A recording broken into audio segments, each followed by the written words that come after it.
Hi there. My name's Jeff. Ricky, my friend of many years, the other day saw one of my videos and asked me to maybe do a rig rundown. So I said, nobody else asked for it. Never thought about it. Fuck it. So here we are. This is my studio. Da, da, da, da, da, da. Those are my drummies. So here we go. So I'll do a rig rundown. So these are my custom drums that I made a few years ago. It's a 3-piece kit, 12x8 rack tom, 16x14 floor tom. That is a 22x20 bass drum. So the rack tom, it is a 7-ply maple shell. I have a 45-degree bearing edge. The peak of the edge is more towards the outside of the shell with a round over on the outside. Same with the floor tom.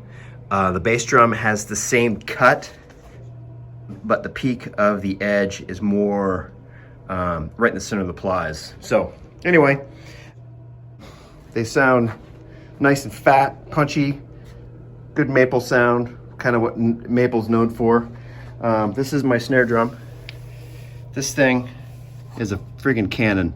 It's a 14x8 cast brass, 3mm thick. It weighs about 30 pounds. I have die-cast hoops on there. This is a trick strainer. I love the strainer on it. Nothing special as far as heads go, but it did take me a long time to figure out the right head combo on this drum. I started off with an Emperor X with an ambassador on the bottom. Emperor X is, you know what that is. So this is an Evans heavyweight. I switched out. I had used the same weight bottom head for years. And I put an Evans 500 on this. And the combo with the heavyweight, it just absolutely came to life. So it has that nice, super fat crack that I love. You know, kind of that Abe Cunningham kind of sound. I've always gravitated towards that type of a sound. But anyway, so that's the snare drum. As far as the heads on the toms, on the batters, I have Evans clear EC2s. It's a 2-ply head with the controlled ring mounted into it. It's like a muffling ring, kind of like a Remo pinstripe. On the batters, the Resos, I don't know if you can see down in there, you've got those same rings on the Reso side way down there. I swapped out recently from the G1s to, which is the standard G1 clear Reso head, to these EC2s, and man, it's subtle, but the subtleties are really nice. I mean, it fattened the drums up a little bit, shortened the sustain, because it's kind of getting that, that basketball tone you get out of an unmuffled, wide open drum, and this really controlled that. So really love that.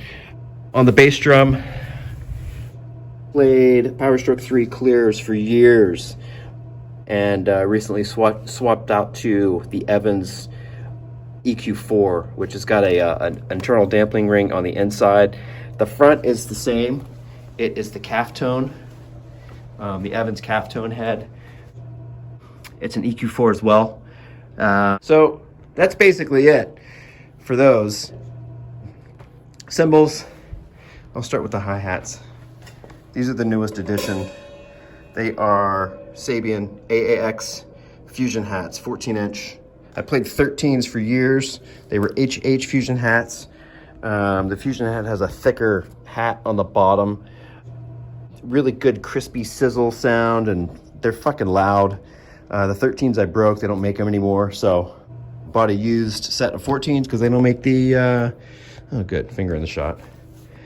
Bought a set of 14s because they don't make these anymore. They don't make the Fusion hats anymore. So I bought them used. Only cymbals I've ever bought used. Well, I bought a ride once, but anyway, that doesn't matter here. Crashes. I have 2 identical AAX heavy crashes, natural finish. Yes, 2. I like the consistency in my crashes between, from side to side. I just want the stereo image to show up, not the sound. A difference in sound anyway. This bad boy right here, this is my 22-inch AAX heavy ride. This thing is a friggin' workhorse. It's loud. The bell is super crystal clear. Great crashable ride cymbal. It's just massive. I love it. Really, really great tones out of these three cymbals in particular. All of them really, but these three, you know, I recently switched over from a 20-inch ride and two 18-inch crashes. They just didn't cut it for what this band is doing.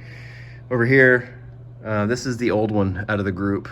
This is a Paiste, or Paiste, however the fuck you say it, 2002 18-inch China. I actually bought this on tour close to 20 years ago from Tony Palermo, who played for 10 Foot Pole.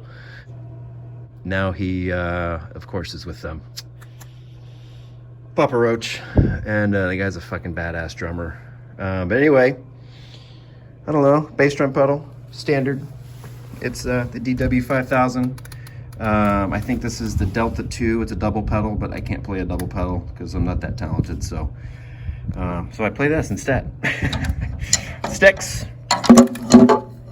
I'm playing the Vater Power 3As. I really like these sticks.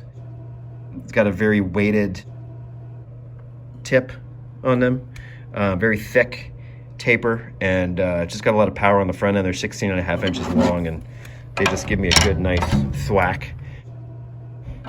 You know, ProMark changed the tip on the stick that I used, and I didn't like it anymore, so I changed. I don't know why they did that. I've got one here. They put this little tiny, stupid little tip on there. Whatever. I don't like it. Changed it up, so I had to change it up. Anyway, that's the drums. I hope that's beneficial to somebody. I don't know. That's about it. All right, bro. There's your rig rundown, Ricky Ross. All right. Later.